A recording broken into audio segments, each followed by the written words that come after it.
Hello दोस्तों, नमस्कार। स्वागत है और फिर आपके अपने YouTube channel RV study guide पे। आज के इस वीडियो में आपको रिफंड को लेकर सारी जानकारी वो मिलने वाली है कि रिफंड की प्रोसेस है वो क्या होने वाली है और कितना क्या आपको रिफंड है वो होने वाला है। उसके लिए आपको क्या करना होगा, चाहे तो आपकी PTT 4 year BA BEd BSc BEd हो या फिर 2 वर्षीय बीए बीएड 2 वर्षीय बीएड हो, मतलब रिफंड की प्रोसेस वो आपकी समान रहने वाली है। दोनों में रिफंड में कोई भी आपका अंतर नहीं है कि कितना क्या आपको रिफंड वगैरह रहने वाला है। दोनों की प्रोसेस वो आपकी एक समान है।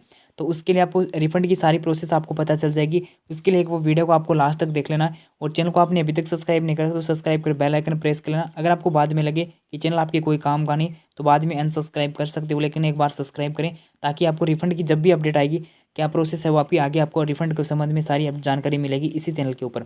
तो उससे पहले मैं आपको, अगर अपन बात करें 2 वर्षीय जो बीएड है उसकी चौथी लिस्ट की, कि चौथी लिस्ट है वो आपकी आएगी या नहीं आएगी। तो देखो, इसके लेकर मैं थोड़ा सा आपको अपडेट कर देता हूँ। अगर फोर्थ लिस्ट आपकी आती है ना, अभी आप सुन लो, बहुत सी जगह आपको बताया गया होगा कि फोर्थ लिस्ट वो आएगी। अभी मैं आपको एक बात स्पष्ट करना चाहता हूँ, पीछे भी आपको जब वीडियो बनाया था उसमें स्पष्ट करना चाहता हूँ। अब डेली डेली वीडियो डालने को तो कोई उद्देश्य को नहीं हो। देखो, जो जानकारी था ना, एक बार बतानी होने बात बता दी गई थी मेरे द्वारा कि चौथी लिस्ट आओगी ना, वैसा पहले थर्ड लिस्ट को थारो अपवर्ड मूवमेंट करवाया जाएगा। अब अपवर्ड मूवमेंट को लेकर भी कमेंट आ रहे हैं कि हम दोबारा अपवर्ड कर सकते हैं नहीं कर सकते। देखो, अगर अपन बात करें पीटीटी 4 ईयर की, क्योंकि 4 ईयर की अगर अपन बात करें तो थोड़ा सा यहाँ पे मैं स्पष्ट करना चाहूँगा कि पहली बार जब आपको 4 ईयर का अपवर्ड हुआ था ना, उस टाइम क्या है कि जिनकी पहली लिस्ट के अंदर आपका जो आया हुआ था ना, मतलब कॉलेज अलॉट हो गई थी, वो स्टूडेंट भी दोबारा अपवर्ड है वो कर सकते थे। मतलब एक बार जिन्होंने अपवर्ड लगा दी थी दोबारा कर सकते थे। लेकिन अगर अपन बात करें 2 ईयर की, तो 2 ईयर में अभी तक केवल आपको एक बार मौका दिया गया था दोबारा आपको, पीछे अभी जब आप अपवर्ड हुआ तो वहाँ पे आपको मौका नहीं दिया गया दोबारा अपवर्ड करने का।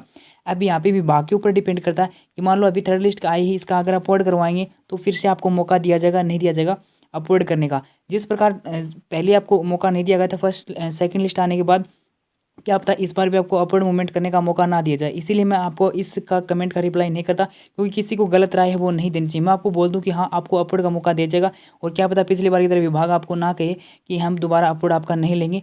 4 ईयर के अंदर लिया गया था, ठीक है, न कि 2 ईयर के अंदर दोबारा आपका अपवर्ड नहीं करवाया गया था। ये आपको पता है। अभी थर्ड लिस्ट आने से पहले थर्ड लिस्ट के साथ अपवर्ड का रिजल्ट भी आया था, तो केवल और केवल जो वेटिंग लिस्ट आई थी सेकंड लिस्ट पे ही स्टूडेंट है वो अपवर्ड कर सकते थे।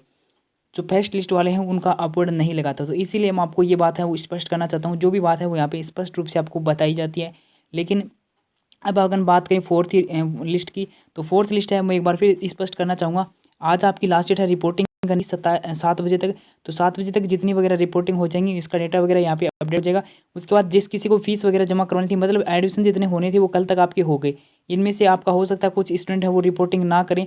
बाकी तो देखो, रिपोर्टिंग तो वही स्टूडेंट कर पाएंगे जिन्होंने 22,000 रुपये जमा करवा दिए प्लस डॉक्यूमेंट्स करवा दिए, और इनकी जो डेट थी वो आपकी कल थी 23 तारीख।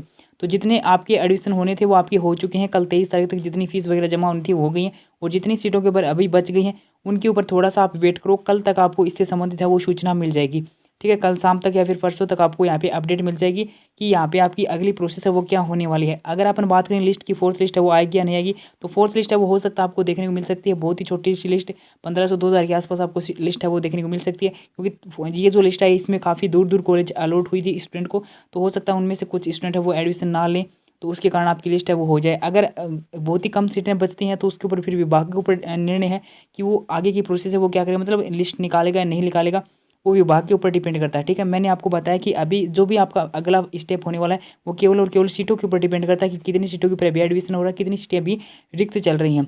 जो भी निर्णय होगा आपको बता दिया जाएगा। अब मैं आपको बोल दूं कि ना, थर्ड लिस्ट फोर्थ चौथी लिस्ट को नहीं, अब सेकंड काउंसलिंग होगी, और सेकंड काउंसलिंग ना हो, इतनी सीटें रिक्त ना हो कि सेकंड काउंसलिंग है वो उसी प्रोसेस है वो करवाई जाए। तो इस बारे में अपन थोड़ा सा साइड में रखते हैं, ये बात मैं स्पष्ट कर चुका हूँ आपको, ठीक है। और कट ऑफ वगैरह इसको तो आप भूल ही जाओ, 200 नंबर पे कॉलेज अलॉट होती है, कुछ ही ना हो 200 नंबर पे कॉलेज अलॉट, ठीक है। तो इसको आप थोड़ा सा साइड में रखो, कट ऑफ वगैरह को। जो भी बातें हैं वो स्पष्ट रूप से यहाँ पे आपको बताई जाती है। अब मैं आपको लेके चलता हूँ रिफंड को लेकर। रिफंड है वो आपका 2 स्टेप में अपन समझेंगे, एक तो 5,000 रुपये का और एक 22,000 रुपये का, ठीक है। अभी 22,000 भी काफ़ी सारे कमेंट आ रहे हैं कि 22,000 रिफंड होंगे या नहीं होंगे। तो उसके लेकर जो विभाग की जो गाइडलाइन जारी होती है ना, उस गाइडलाइन को मैं आपके सामने ओपन करता हूँ, गाइडलाइन से ही समझते हैं। उससे आपको अच्छे से समझ में आ जाएगा कि रिफंड आपको होगा या नहीं होगा।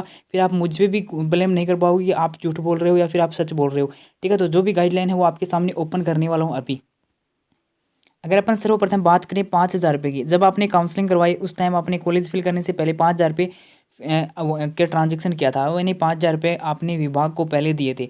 अब ये 5,000 यहाँ से दो स्थिति बनती है, एक तो ये कि आपको कॉलेज है वो मिल गया हो, ठीक है, यानी आपको एक तो कॉलेज है वो मिल गया हो और दूसरा आपको कॉलेज है वो नहीं मिला हो, ठीक है। अगर आपको कॉलेज मिल गया तो फिर आपको कितना रुपये रिफंड होगा, कॉलेज आपको नहीं मिला तो कितना रुपये रिफंड आपको होने वाला है। तो देखो आपने जब 5,000 रुपये काउंसलिंग करवाई, अगर आपको कॉलेज नहीं मिली है ना कोई भी लिस्ट के अंदर, तो आपको 4800 रुपये का रिफंड है वो कर दिया जाएगा आपके अकाउंट के अंदर। इसकी प्रोसेस अभी आप समझेंगे कि प्रोसेस आप क्या रहने वाला है। अगर आपको कोई भी लिस्ट के अंदर आपको कॉलेज मिल गई है, उसमें आपने एडमिशन नहीं लिया, मतलब आगे के प्रोसेस आपने नहीं की, फीस वगैरह डॉक्यूमेंट्स की कोई भी प्रोसेस आपने आगे उसमें भाग नहीं लिया प्रोसेस में, तो आपके 4400 रुपये आपको रिफंड होंगे। ठीक है, 4400 रुपये रिफंड होंगे। अब यहाँ पे बहुत सी जगह आपको 4600 रुपये भी बताए जाएंगे कि 4600 रुपये रिफंड होंगे, जबकि 4600 नहीं, आपकी 4400 रुपये रिफंड होंगे।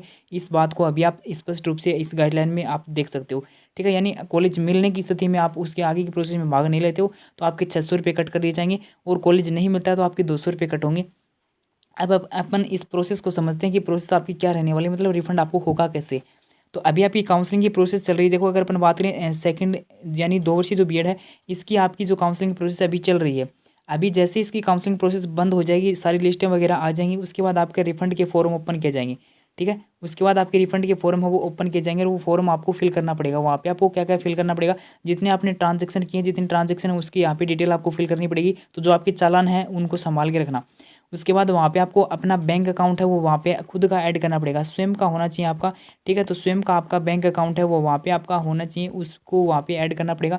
अकाउंट नंबर वगैरह, आईएफएससी कोड वगैरह, पासबुक की जो मेन पृष्ठ है उसकी वहाँ पे जेपीजी फॉर्मेट में फोटो अपलोड होगी, और एक आईडी प्रूफ के रूप में वहाँ पे आप आधार कार्ड है वो वहाँ पे अपलोड कर सकते हो। ठीक है, ये चीज़ वहाँ पे आपको अपलोड करनी पड़ेगी फॉर्म। जब आपका रिफंड का लिंक आ जाएगा, ऑफिशियल साइट के ऊपर लिंक आएगा अप्लाई फॉर रिफंड के नाम से, तो वहाँ पे जब लिंक आएगा तो मैं आपको बता दूंगा। तो उसके लिए आप चैनल को सब्सक्राइब कर लो अगर आपने अभी नहीं कर रखा तो। अब अपन बात करें 22,000 रुपये की, ये 22,000 है वो आपको किस प्रकार से क्या रिफंड होंगे या नहीं होंगे। देखो अगर यहाँ पे जो गाइडलाइन जारी की गई थी, इस गाइडलाइन में भी यहाँ पे थोड़ा सी एक स्पष्ट रूप से लिखा हुआ है कि रिफंड को लेकर कि किन को क्या कितना रिफंड होने वाला है।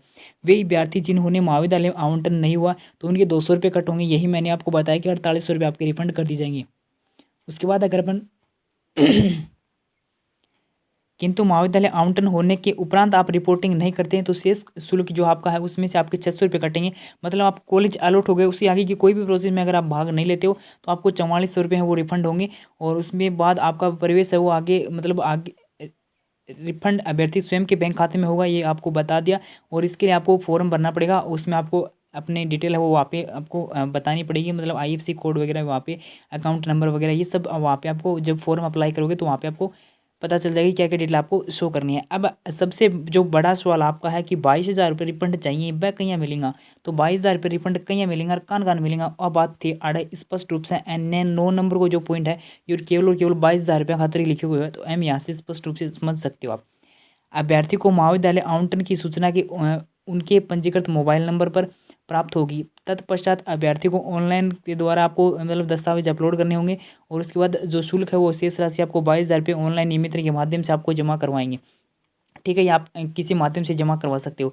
शुल्क जमा होने के पश्चात संबंधित महाविद्यालय में आपको मूल दस्तावेज यानी वेरीफाई मतलब रिपोर्टिंग आपको करनी होगी। आपको खुद को जाकर उपस्थित होने के पश्चात आपको कन्फर्म होगा, उससे अभ्यर्थी का महाविद्यालय आवंटन की सूचना प्राप्त हो जाएगी। उसके बाद महाविद्यालय आवंटन का जो वहाँ पे जो रसीद है वो आपको डाउनलोड करने का प्रिंट निकाल कर सुरक्षित रख सकते हो कि आपने महाविद्यालय के अंदर जो रिपोर्टिंग वगैरह है वो कर ली है। उसके बाद आप आते हैं रिफंड को लेकर। यहाँ पे देखो जो 22,000 रुपये का रिफंड को लेकर आप पूछ रहे हो कि हमें कॉलेज चेंजमेंट नहीं हुआ, मतलब अपवर्ड में भी कॉलेज चेंज नहीं हुई, अब हम रिफंड चाहते हैं, तो 10 नंबर पॉइंट है, इसको भी यहाँ पे ऐड कर लो। अभ्यर्थियों को महाविद्यालय के प्रवेश पश्चात किसी भी प्रकार का शुल्क है वो रिफंड नहीं होगा। देख सकते हो आप, यही बात मैं शुरुआत से एक बात बोलता रहा हूँ, अगर आपका एडमिशन हो गया ना तो आपको रिफंड नहीं होगा भाई साहब, कोई भी स्थिति में रिफंड को नहीं होगा। अगर रिफंड होने की स्थिति में यहाँ पे अभी बात करेंगे कि किस स्थिति में आपको 22,000 रुपये वो रिफंड हो सकते हैं। ठीक है, अगर आपका प्रवेश हो गया तो फिर आपको किसी भी स्थिति में आपको रिफंड है वो नहीं दिया जाएगा, ये बात यहाँ पे स्पष्ट रूप से लिखी गई है। अपवर्ड मूवमेंट में अपवर्ड नहीं होने के पूर्व मतलब जो आपकी अपवर्ड लगाया था आपने उसमें आपकी कॉलेज है वो से चेंज नहीं हुई है, तो भी आपको जो पहले वाली कॉलेज अलॉट हुई थी वो कॉलेज आपकी रहेगी, उस भी स्थिति में आपका रिफंड है वो भी आपको रिफंड नहीं किया जाएगा फिर। ठीक है, ये यहाँ पे लिखा हुआ है 22,000 रुपये रिफंड को लेकर। अब मैं आपको बताना चाहता हूँ कि 22,000 अगर आपको रिफंड चाहिए तो वो कैसे हो सकती हैं। देखो 22,000 रुपये अगर मान लो किसी डॉक्यूमेंट्स की वजह से आपका कॉलेज के अंदर एडमिशन कैंसिल हो गया है तो आपको 22,000 रुपये हैं वो रिफंड हो गए। फिर मान लो आपने 22,000 रुपये जमा करवाए, डॉक्यूमेंट्स वगैरह अपलोड की, उसके बाद कॉलेज वालों ने कोई डॉक्यूमेंट्स की कमी निकल गया तो फिर वो आपका आगे उसको समय पे आप जमा नहीं करवा पाए तो आपका एडमिशन कैंसिल हो गया है, तो उस स्थिति में आपको 22,000 रुपये हैं वो रिफंड होंगे। दूसरी स्थिति ये है कि आपने 22,000 रुपये जमा करवा दिए और उसके बाद आपने कॉलेज के अंदर रिपोर्टिंग नहीं की, ठीक है। 22,000 रुपये जमा करवा दिए, कॉलेज रिपोर्टिंग करने आप कॉलेज के अंदर नहीं गए। अब यहाँ पे समझने लायक बात क्या है, इसी को लेकर काफ़ी सारे कमेंट आ रहे हैं कि हमने कॉलेज के अंदर रिपोर्टिंग नहीं की। तो मैं यहाँ पे एक पॉइंट ऐड करना चाहूँगी, आपने कॉलेज के अंदर रिपोर्टिंग नहीं की, ठीक है, लेकिन आपको एक बात कन्फर्म करनी पड़ेगी कि आपका एडमिशन है वो आपका मतलब कन्फर्म है या फिर कैंसिल है। क्योंकि काफ़ी कॉलेज ऐसे भी हैं वो आपको एक बार ऐप मान लो रिपोर्टिंग ना करते हो तो आपका एडमिशन है वो कैंसिल नहीं करती हैं। बाकी कॉलेज ऐसी हैं कि वो आप एडमिशन है वो कैंसिल कर देती हैं। तो आपको अगर अपने गाइडलाइन के ऊपर फॉलो करें तो वहाँ पे अगर आप रिपोर्टिंग नहीं करते हो ना तो आपका एडमिशन है वो कैंसिल होना चाहिए, अगर रिपोर्टिंग ना करने की स्थिति में। लेकिन आपने रिपोर्टिंग ना की फिर भी आपका एडमिशन कैंसिल नहीं हुआ है तो आपको रिफ़ंड मिलना फिर मुश्किल है। अगर आपका एडमिशन कैंसिल हो गया है ना रिपोर्टिंग ना करने की वजह से, तो फिर आपको रिफ़ंड है वो हो जाएगा, ठीक है। आगे होगी बात समझ में रिफ़ंड को लेकर, तो यो फंड और रिफ़ंड को अब फिर भी अगर आपकी कोई डाउट है तो आप कमेंट कर सकते हो। बाकी अगर आप डायरेक्ट मैसेज करना चाहो तो टेलीग्राम पे आप मैसेज कर सकते हो, ठीक है। रवि@6050 यहाँ पे इस प्रकार से आपको जो यूज़र नेम है वो वहाँ पे आपको मिल जाएगा, ठीक है। @रवि और 6050 यहाँ पे अगर सर्च करोगे तो वहाँ पे टेलीग्राम पे डायरेक्ट मैसेज कर सकते हो। उसके बाद अगर अपन बात करें तो टेलीग्राम चैनल है वो भी आप ज्वाइन कर सकते हो और जो भी आपका डाउट हो आप कमेंट कर सकते हो, ठीक है। मैं मेरी तरफ से सारी जानकारी आपको समझाने की कोशिश की इस वीडियो में। अगर फिर भी आपको कोई भी डाउट है तो अगली वीडियो में अपन देखेंगे।